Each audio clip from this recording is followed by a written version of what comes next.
Hello দর্শক, আসসালামু আলাইকুম। কেমন আছেন সবাই? আশা করছি সবাই অনেক ভালো আছেন।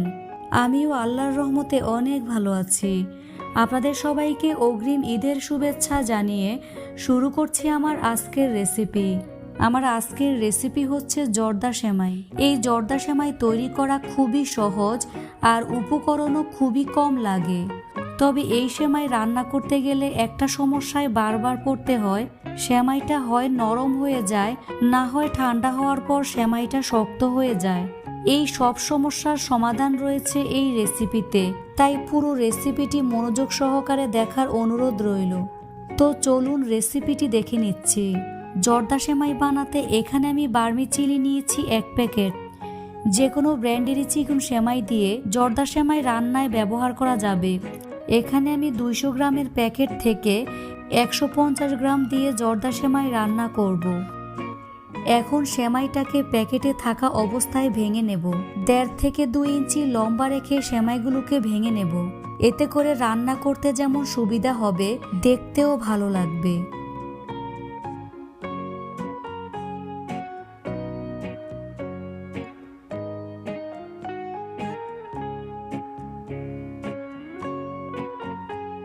সেমাই ভেঙে নেওয়ার পর একটি বাটিতে নিয়ে নিচ্ছি।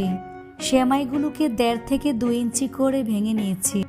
তবে খেয়াল রাখবেন এটা যেন বেশি ছোট বা গুঁড়া গুঁড়া না হয়ে যায়। এখানে আমি 150 গ্রামের মতো সেমাই বাটিতে ঢেলে নিয়েছি।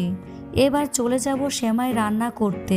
এখন চুলায় একটি ছড়ানো পাত্র বসিয়ে মিডিয়াম লো আঁচে চুলাটাকে জ্বালিয়ে দিচ্ছি। পাত্রটি হালকা গরম হয়ে আসলে এর মধ্যে 3 টেবিল চামচ পরিমাণে ঘি অ্যাড করে দেব।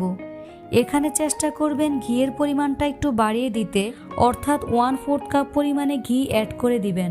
এই সেমাইটা তৈরি করতে অবশ্যই ঘিটাই ব্যবহার করবেন।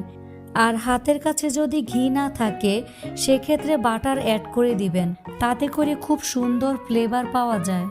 এখন আমি এর মধ্যে অ্যাড করে দিচ্ছি 3 টেবিল চামচ পরিমাণে কাঠবাদাম ও পেস্তা বাদাম কুচি।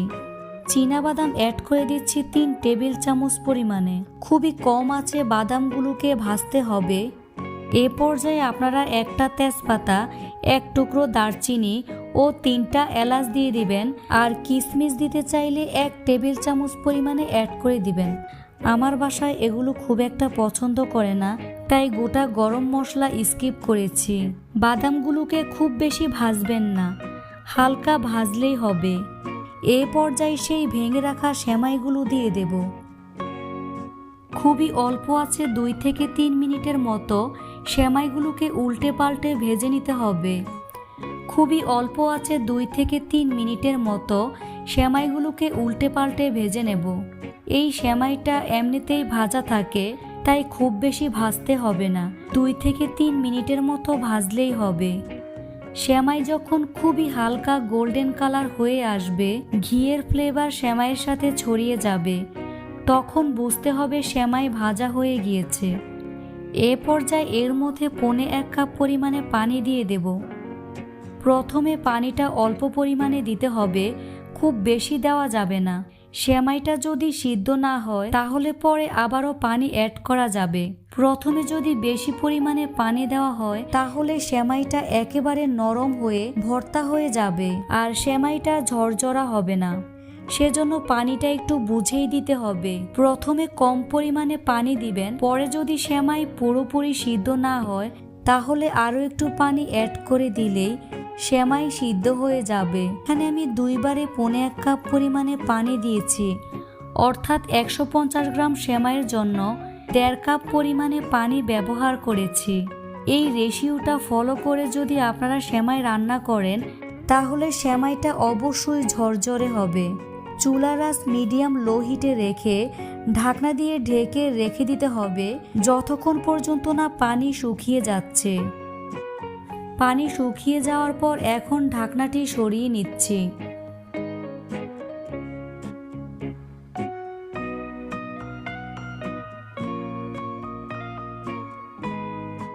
এর মধ্যে 1/3 কাপ পরিমাণে চিনি অ্যাড করে দিচ্ছি।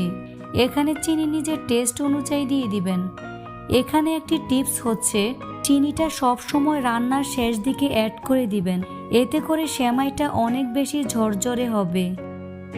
চিনিটা ভালো করে মিশিয়ে নেওয়ার পর আবারও ঢাকনা দিয়ে ঢেকে রেখে দিতে হবে প্রায় 2 থেকে 3 মিনিটের মতো। এতে করে চিনির মধ্যে যে এক্সট্রা পানি থাকে তা শুকিয়ে যাবে। আর চুলার আঁচ একেবারে লো হিটে রাখতে হবে। 2 মিনিট পর ঢাকনা সরিয়ে নিচ্ছি। দেখুন সেমাইটা কতটা ঝরঝরে হয়েছে, দেখে নিশ্চয়ই বুঝতে পারছেন। এ পর্যায়ে চুলাটা বন্ধ করে দিলাম।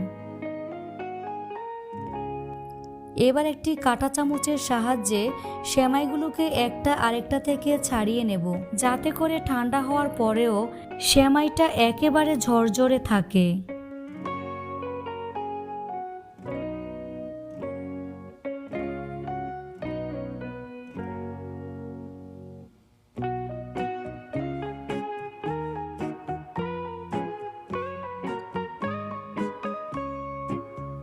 এখন একটি পাত্রে পরিবেশন করে আপনাদের দেখিয়ে দিচ্ছি। অনেকেরই কমপ্লেন থাকে সেমাই ঝরঝরে হয় না, নরম ভর্তা হয়ে যায়। তাদের উদ্দেশ্যে বলছি, এই রেসিপিটি হুবহু ফলো করে তৈরি করলে এই সমস্যাটা আর থাকবে না, আর সেমাইটাও একেবারে ঝরঝরে হবে। তো আশা করছি রেসিপিটি আপনাদের কাছে একটু হলেও ভালো লেগেছে। ভালো লাগলে অবশ্যই একটি লাইক দিবেন, বন্ধুদের সাথে বেশি বেশি করে শেয়ার করবেন, আর চ্যানেলটি সাবস্ক্রাইব করার অনুরোধ রইল। আজ এখানেই বিদায় নিচ্ছি। সবাই অনেক ভালো থাকবেন। আল্লাহ হাফেজ।